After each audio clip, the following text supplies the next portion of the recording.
สบายดีสิใดผู้ใดพอมาไปสบายดีตัวสิใดผู้ใดอยากไปเข้าโรงเรียนนี่ผู้ใดไปได้เห็น อ่ะอยากเห็นผู้อันอยากไปเห็นวันนี้นะ อันคนนั้นแหละมันไปเฮ็ดเวียกซอยผู้บ่าวอยู่ว่า อ๋ออยากเฮ็ดเปียกอยู่บ้านนี่มาช้อนในโซ่ยินฮาร์คาเซอร์อนเดกูมา 남자예요, 이제. ผู้ชายตอนน่ะ 남자라고 그랬잖아. นำจ้ะไปเบิ่งย่างไปวัดก็ได้พอย่างไปเบิ่ง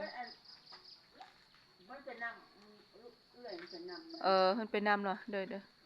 มึงรู้คนตู้เฮ็ดหยังนะอัน 여기 이러래, 저래 이러래.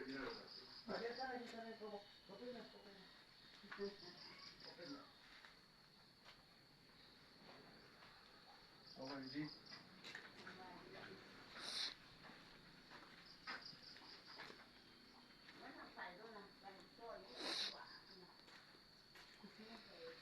เฮ็ดหยังพุตุเฮ็ดหยังลกหญ้าวะมันเปียกบ่ลกหญ้าวะ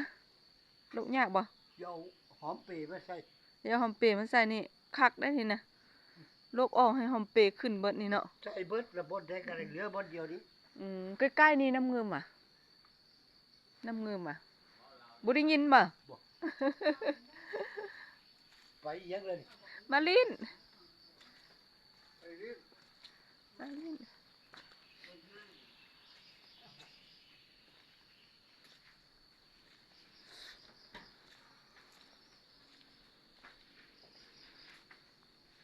ไป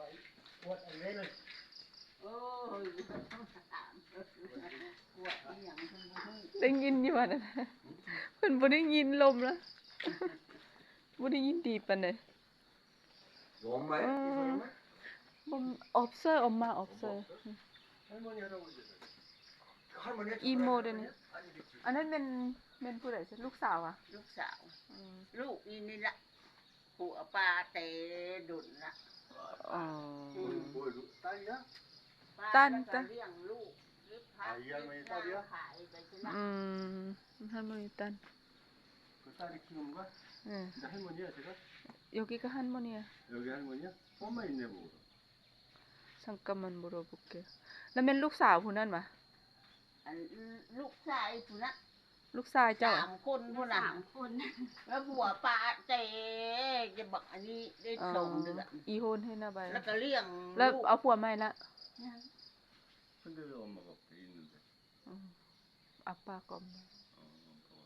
อาป้าก็없어บ่ทันได้แต่งงานเขียวร้อนฮะ จองได้ตอนนั้นเลยก็ดีแตกกันละห่วงลูกเลี้ยงลูกเลยบ่มีใครมาเลี้ยงซอย อาจจะเขียวร้อนอันให้ก็ ลูกบ่ทันใหญ่ เอาแล้วผัวไปใส่ก็ไปใส่ กินยา